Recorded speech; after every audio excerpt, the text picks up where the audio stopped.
Eu vou tentar pregar sobre a história da igreja numa mensagem só, né? Vai ser um resumo do resumo do resumo. Porque é muita coisa, irmãos. É muita coisa, né? Então vai ser um resumo do resumo do resumo. Eu vou tentar. Por quê? Eu não posso pregar aqui agora, não sinto que é o momento. Eu estou pregando sobre o livro de Romanos, né? E sobre a história da igreja. Mas eu sinto que preciso dar um resumo aqui, né? Porque alguns irmãos novos também estão entrando e tal. E, sabe, não tem nem noção do que é a igreja reformada. E nós somos reformados, nós somos uma igreja reformada, nós seguimos os reformadores. Ah, mas não é a Bíblia que vocês seguem? Vai nessa. Nós seguimos a Bíblia. Mas essas pessoas que querem seguir a Bíblia sozinhos, sem ouvir de ninguém, interpretar a Bíblia sozinho, irmão, é um perigo. Isso aí é a síndrome de Adão, viu? Né? Vocês não estão aqui para aprender comigo? Eu tenho que aprender com outros, que vieram antes de mim. Entendeu? Não só de outros pastores. Eu tenho que aprender, sabe o que é? A Bíblia é o suficiente. Se nós tivéssemos uma sabedoria, capacidade para entendê-la, assim, só lendo ela, a Bíblia é o suficiente. Ela não precisa de acréscimo, ela não precisa de mais nada. Mas só que é o seguinte, por causa da nossa incapacidade, para a gente adquirir um conhecimento, uma sabedoria, entender a Bíblia corretamente, o que acontece? A gente, além de ler a Bíblia, a gente precisa estudar a cultura dos judeus. Entendeu? A gente precisa saber um pouquinho de arqueologia, né? A gente precisa estudar, ler história, livros de história, historiadores, cristãos, lógico, né? Não, cristão, não precisa ser, o historiador não precisa ser cristão. Um historiador que fale, né, história cristã, né? Então, tudo isso, ela nos ajuda a entender a Bíblia. Porque tem textos na Bíblia que eles são muito claros. Mas tem textos que eles não são tão claros. Então, aí o que acontece? Um texto não é tão claro, aí eu vou e verifico o que diziam os grandes homens de Deus em toda a história sobre esse determinado assunto. Homens que morreram queimados no fogo, falando, não, eu creio em Jesus, eu morro por ele. Esses homens, o que diziam esses homens? Prestou atenção? Então hoje está na moda o seguinte, todo mundo tem uma revelação nova. Ah, eu tive uma revelação, eu tive um sonho. Irmão,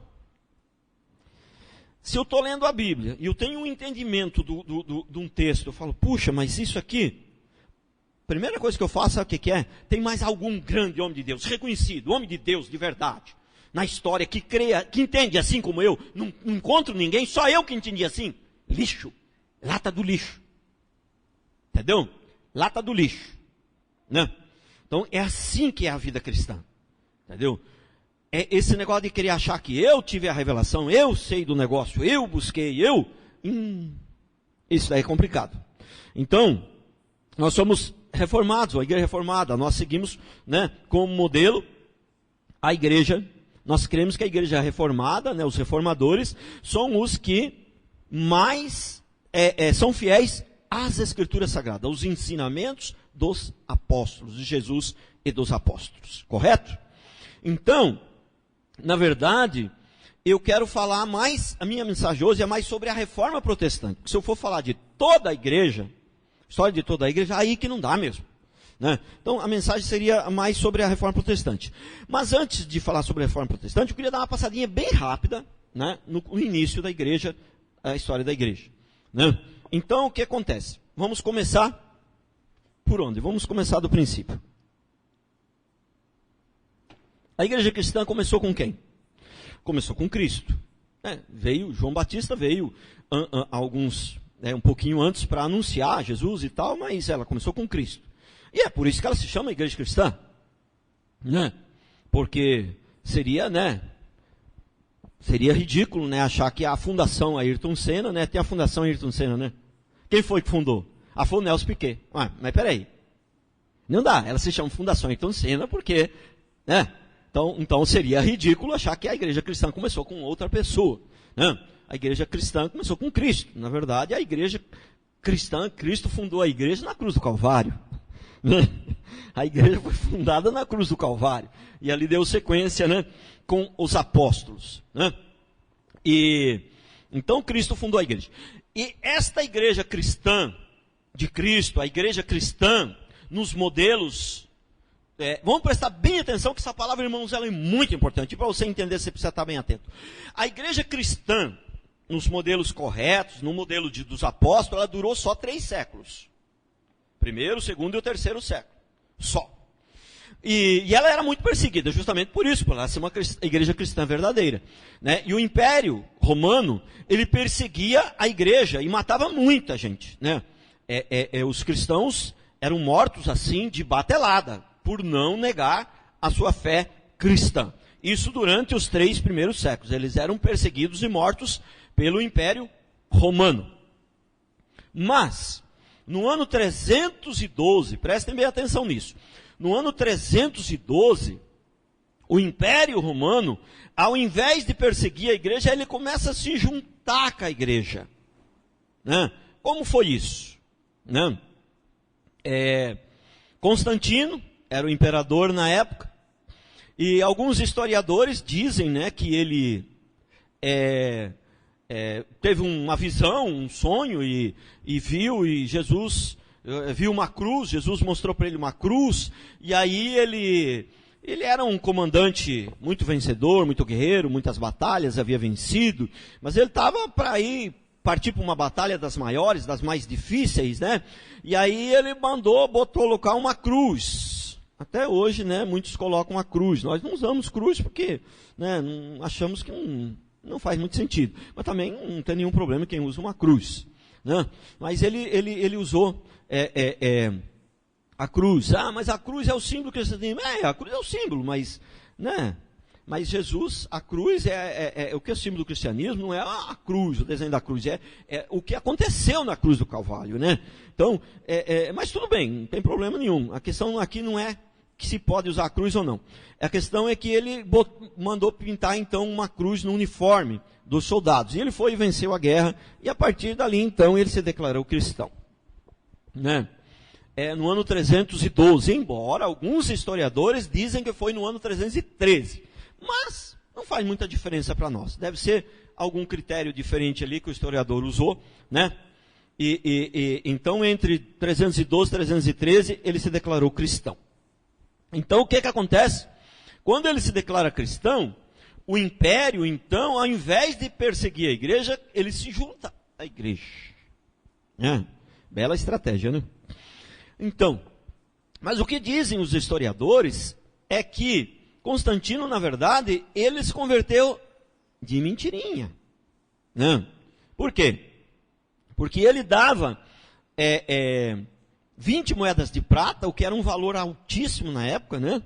E duas roupas, que seria equivalente a 2 ternos hoje, para cada pessoa que fosse para a igreja e se batizasse. Né? E aí foram multidões, né? Multidões. O Império Romano todo se converteu de mentirinha, né? Se converteu, mas foi tudo para dentro da igreja, né? Mas não eram crentes de verdade, mas foram para dentro da igreja, né? Então, o que aconteceu? Só que os historiadores dizem que Constantino mesmo não se batizou. Ele foi se batizar momentos antes da sua morte.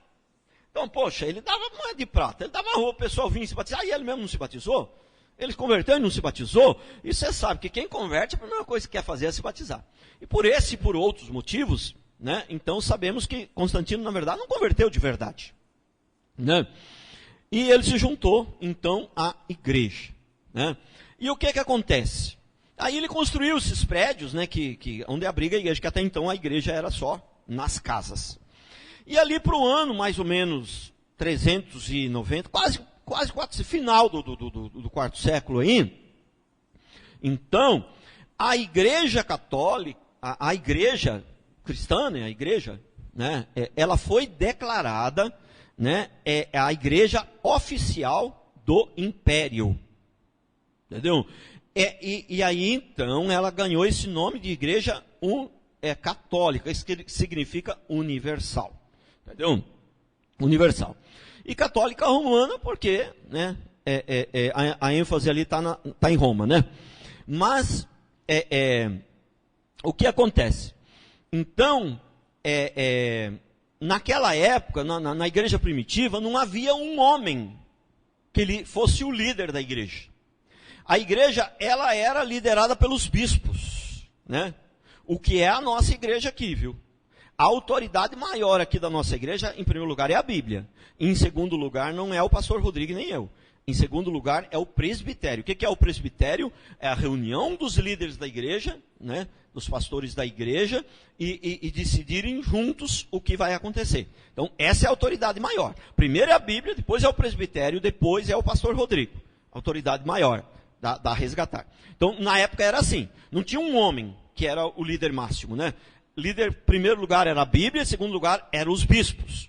Porque os apóstolos não ordenaram outros apóstolos, eles ordenaram bispos. E ficou vários bispos, né, cada um numa região. Então, esses bispos é que lideravam a igreja. Quando precisava decidir, deliberar sobre um assunto difícil, não era um homem que decidia, eram esses bispos que se reuniam e ali votavam e tomavam a decisão.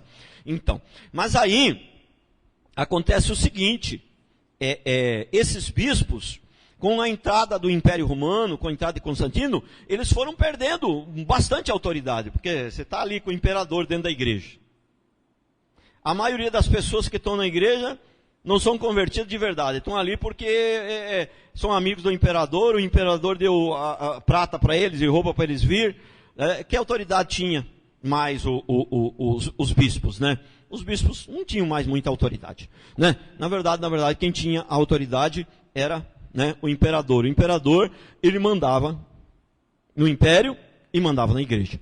A igreja se juntou, né, ao império, o império se juntou à igreja. Então, o império primeiro perseguia a igreja e depois, então, o império se juntou à igreja e começou a mandar na igreja. Mas, aí acontece um fato que é histórico, a gente aprende na escola, né, que no ano 400 e...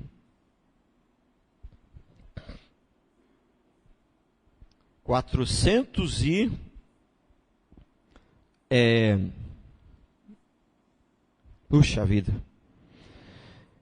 467, por 400, eu me esqueci exatamente a data exata, mas ali em torno de 470, né? Mais ou menos ali entre o ano de 470. Caiu o Império Romano. Acho que foi 467, se não me engano, mas é ali por ali, em torno do ano de 470. Caiu o Império Romano. Entendeu? Caiu o Império Romano. E aí o que é que acontece? Aí a autoridade aí começou a inverter as coisas. Em vez do império mandar na igreja, a igreja começou a mandar no império, porque o império ficou enfraquecido, porque caiu aquela potência do Império Romano. Então, a igreja então levantou uma autoridade, o bispo de Roma, né? Então, tinha os vários bispos, cada um, né, deliberava numa região, mas como Roma era maior, então eles levantaram o bispo de Roma como o líder da igreja, né? E como o Império Romano tinha caído, esse bispo de Roma, ele começou a ter autoridade, a igreja e o Estado já tinha começado a se misturar com Constantino, né? Mas quem mandava mais era o império. Agora a igreja e o Estado estão misturados, mas quem manda mais é a igreja, né? Então era o bispo de Roma. O bispo de Roma, ele tinha então autoridade não só sobre a igreja, ele era uma autoridade não só espiritual, ele era uma autoridade civil também, ele tinha poder civil também, o bispo de Roma, né? Depois da queda do Império Romano, né? Então, foi o ano 476, viu, que caiu o Império Romano. 476, certeza agora, lembrei. 476, né? Agora, o que acontece é o seguinte, no ano 537, acontece um fato muito interessante. Muito interessante. Esse bispo de Roma, que era a autoridade máxima da igreja, que já não era mais muito uma igreja de Cristo, cristã, já era uma igreja católica, né?